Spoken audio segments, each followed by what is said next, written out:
Hello everyone, welcome to my channel agriculture वाला classes में हार्दिक स्वागत है अभिनंदन। हमारी आज बर्कलैंड विधि बहुत अच्छे तरीके से पढ़ेंगे।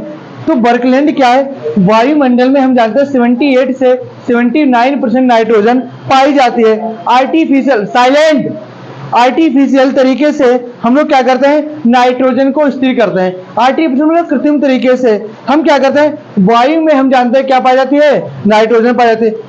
ऑक्सीजन और नाइट्रोजन की क्रिया करा के क्या बनाते हैं हम, नाइट्रिक ऑक्साइड बनाते हैं। और नाइट्रिक ऑक्साइड की हाइड्रोजन जल से और ऑक्सीजन से क्रिया करा के क्या बनाते हैं हम लोग, नाइट्रिक अम्ल बनाते हैं। अब ये तो सिंपल हमारी क्या हो गई, रिएक्शन हो गई, लेकिन हमें क्या करना है, इस विधि के द्वारा समझना है।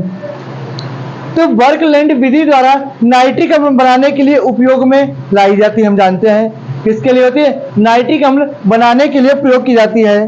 जैसा कि चित्र में दिखाया गया, ये हमारी कौन सी है, बर्कलैंड विधि है। तो इसके बारे में होता क्या क्या है, इस विधि में कार्बन डाइऑक्साइड मतलब CO2 और नमी धूल के कणों रहित शुष्क वायु को विद्युत आर्क भट्टी, ये कौन सी हमारी है, विद्युत आर्क भट्टी। वायु में क्या होता है, CO2 होती है और O2 होती है, ऑक्सीजन दोनों तो होती है भाई। हम CO2 छोड़ते हैं तभी तो वायु में मिलती जाके है, वैसे होती तो O2 ही है। ठीक, जो हमारी विद्युत भट्टी में ठंडे हो रहे कॉपर, ये क्या है, कॉपर के इलेक्ट्रोड से ठंडे हो रहे हैं, तो उससे क्या होता है, इलेक्ट्रोडों के बीच विद्युत आर्क। अच्छा, आर्क का मतलब समझते हो, जब प्लस माइनस आपस में मिलाते हैं क्या निकलता है, करंट निकलता है ना, क्रिया होती है, ऐसे इसमें आर्क होता है। तो आर्क के पर एक समकोण क्या होती है, नली लगी होती रखे। अब इसके बाद देखो हम लोग क्या कहते हैं, नाइट्रोजन और ऑक्सीजन को कितने डिग्री सेल्सियस पर, 3000 डिग्री सेल्सियस पर। कितने पे, 3000 डिग्री सेल्सियस पे। कितने पे, 3000 डिग्री सेल्सियस पे क्रिया करके क्या बनाती है, नाइट्रिक ऑक्साइड बनाती है। क्वेश्चन आ गया, कितने टेम्परेचर कितना रखते हैं, 3000 डिग्री सेल्सियस रखते हैं। अब भट्टी से निकली गैस को कहाँ निकालते हैं, शीत कारक। ये क्या हमारा शीत कारक, इसमें हम लोग क्या निकलते हैं, एल्युमिनियम। ये भाप हमारी क्या होती है, ऊपर निकल जाती है। और भाप जब ऊपर निकलेगी तो हमारा क्या होगा, रखे जो जल होगा वो नीचे निकल जाएगा, जल हमारा क्या देगा, नीचे निकल जाएगा रखे।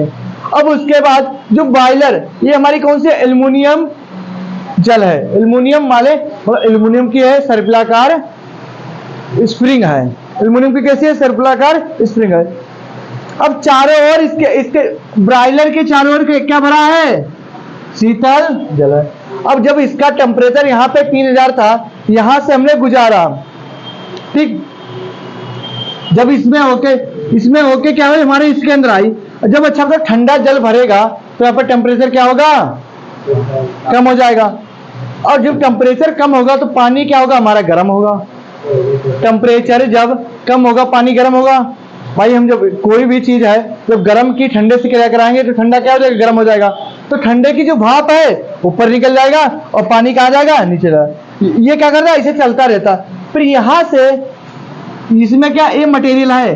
एक चीज बताओ, अगर हम यहाँ पे आगी रख दें और इसके आसपास बर्फ रख दें तो बर्फ क्या होगा, पिघलेगा, मतलब गर्म होगा, पानी बनेगा। तो और ये अपना रास्ता ठंडी होते होते कहाँ जाएगी हमारी, ऑक्सी कारक। तो ऑक्सी मतलब ठंडा करना, ऑक्सी मतलब, अब ऑक्सी कारक स्तंभ में आकर नाइट्रोजन ऑक्सीजन से क्रिया करके क्या बना जाती हमारी, नाइट्रोजन डाइऑक्साइड। अब नाइट्रोजन डाइऑक्साइड यहाँ आ जाती है, यहाँ जाती। जब इसमें भरते हैं, इसमें क्या होता है, अब भाई हमारी बहुत सी गैसें होंगी, कौन सी होगी, बहुत सी इसमें गैस। तो इसमें क्वार्टेज के पत्थर होते हैं, किसके होते हैं, क्वार्टेज के पत्थर होते हैं। यहाँ से हम लोग क्या करते हैं, ठंडा जल डालते हैं, तो हमारी जो एक्स्ट्रा गैसें, अलग से गैसें होती है, वो क्या होती हैं, बाहर यहाँ से निकल जाती हैं। और जो हमारा नाइट्रिक अम्ल होता है वो यहाँ पे इकट्ठा हो जाता है, फिर इसको टोटी के द्वारा हम लोग निकाल लेते हैं। अब कहोगे भैया इसको लिखेंगे कैसे, क्या, अगर आ जाती है बर्कलैंड विधि निकलने के लिए तो आपको अपनी भाषा लिखनी है, बस आपको डायग्राम और रिएक्शन सही लिखना है। समझ गए, विधि जो हमने लिखाई है कोई काम की नहीं है बस, लेकिन आपने जब लिखा है तो आपको मोटा मोटा याद हो गया कि क्या क्या है। लिखवाते नहीं तो आपको मोटा मोटा याद नहीं होता क्या क्या है। बाकी जो हमने बोला है आप अपनी भाषा में लिखोगे, विधि डाल के खाली रिएक्शन और डायग्राम पूरा सही होना चाहिए। ऑक्सी कारक स्तंभ हो गया, इसके और भी तरीके करने के। अगर इसको भी मॉडल से कराते तो ऑक्सीकारक स्तंभ हेडिंग डला के कराते। अब चाहोगे कि ऑक्सीकारक स्तंभ हेडिंग डालोगे, फिर उसमें लिखोगे कि ऑक्सीकारक स्तंभ में क्वार्टेज के पत्थर होते हैं, ऊपर से जल टपकता रहता है और नाइट्रिक अम्ल नीचे क्या होता है कि ठंडी होकर यहाँ पर इकट्ठा हो जाते हैं, फिर टोटी के द्वारा निकाल लेते हैं और अवशेष गैस से बाहर निकल जाती हैं। ठीक। और ऑक्सीकारक स्तंभ में क्या होता है, ऑक्सीकारक स्तंभ में अब से हेडिंग बाय हेडिंग कैसे लिखना चाहूँ, सबसे पहले डालोगे जाके क्या, वायु, नाइट्रोजन ऑक्सीजन से क्रिया करा के इस वाले स्तंभ में आ जाके यहाँ से हमारी क्या है, बॉयलर आए। बॉयलर में क्या होता है, ठंडी होती गैसें हैं, यहाँ से ऑक्सीजन स्तंभ आगे रखे, यहाँ पे नाइट्रोजन ऑक्सीजन मिला के नाइट्रोजन पेरोक्साइड बनाती है और यहाँ से अवशोषक स्तंभ में जाके क्रिया होकर नाइट्रिक अम्ल प्राप्त हो जाती है। आई समझ में हिमांशु, कोई दिक्कत? Rohit, okay, thank you.